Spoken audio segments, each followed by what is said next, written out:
Ahoj, já jsem Káťa a vítám vás u dalšího videa a dneska to bude video o tom, jak mít ideálně dlouhé a zdravé vlasy, i když k tomu nemáte úplně ty nejlepší dispozice.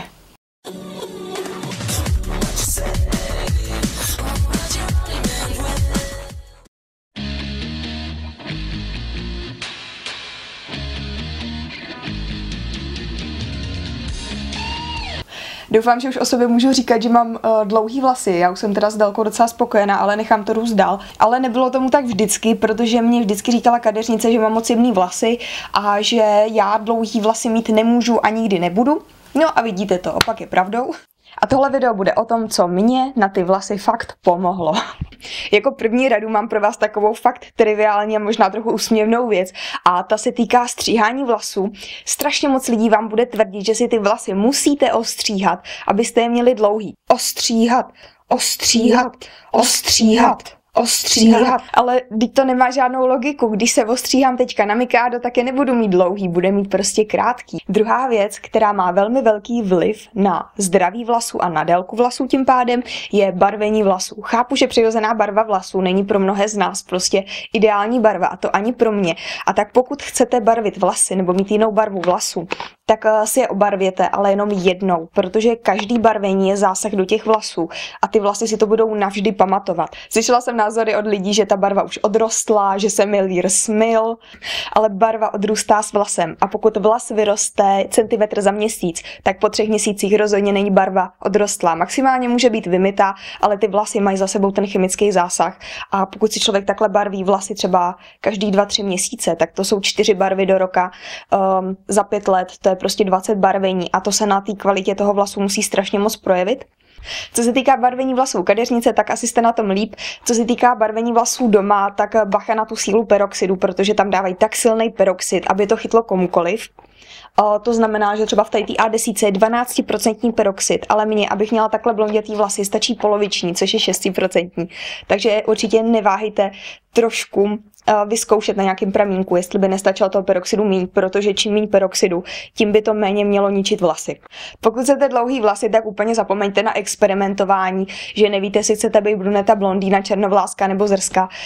To ty vlasy fakt vždycky strašně moc poničí a přijdete o nějakou dílku, třeba o 10 cm. Já když jsem blbla v lednu, když mi ta jedna barva blbě chytla, takže jsem pak musela 10 cm odstříhnout a je to hodně znát. Další věc, kterou můžete hodně vlasům zatopit pod kotlem, ale to v dobrém slova smyslu, jsou vitamíny na vlasy. Já mám nejlepší zkušenost s tady těma Desgesunde Plus, Vital Hair Complex a beru každý den 1 tabletku, 60 tabletek stojí asi 67 korun. Je to fakt super věc a za super cenu a vidím potom velké zlepšení. Co se týká těch vedlejších účinků, tak rostou vám vlasy, rostou vám řasy, roste vám obočí, ale rostou vám i různý jiný chlupy na těle, takže já už jsem se teďka vybavila být krémem na nohy, jinak na zbytek používám škubátko.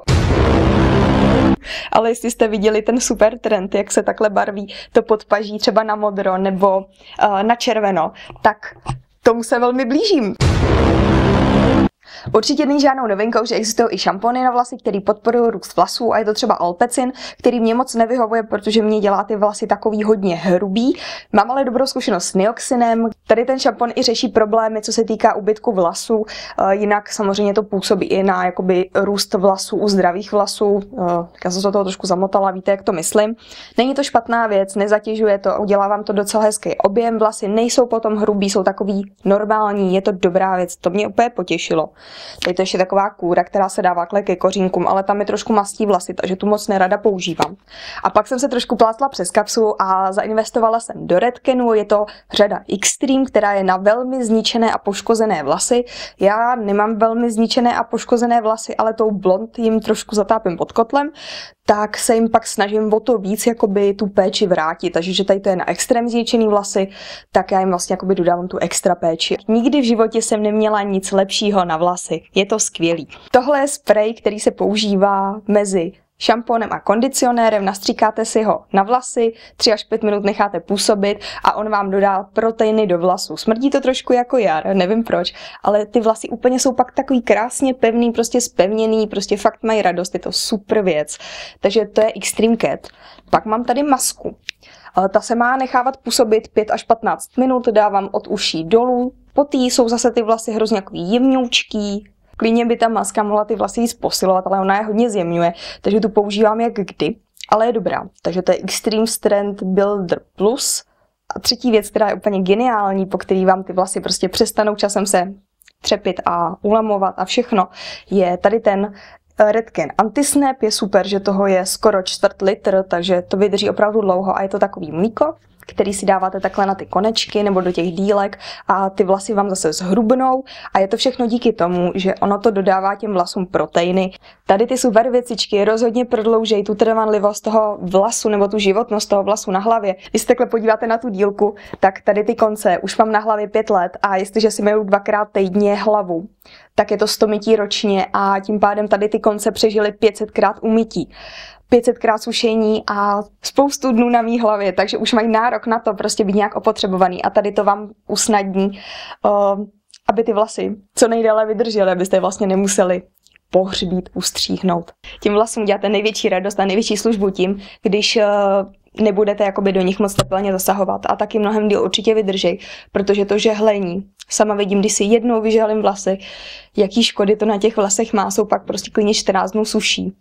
Takže pokud chcete dlouhý vlasy, tak to chce určitě hodně trpělivosti, nestříhat, nebarvit, starat se o ně, být na ně hodnej, netrápit je teplem.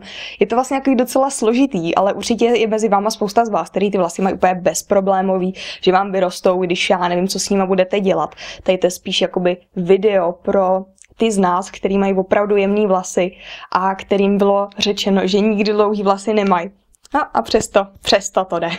Tak a to by bylo celé video. Napište mi prosím, co máte nejradši na svoje vlasy, jestli taky bojujete o každý centimetr a jestli taky toužíte po vlasech jako princezna, prostě dlouhý až pomalu po zadek, a nebo jestli radši upřednostňujete kratší účesy. A díky, že jste se dívali až do konce a budu se na vás hlavně těšit u dalšího videa. Pa.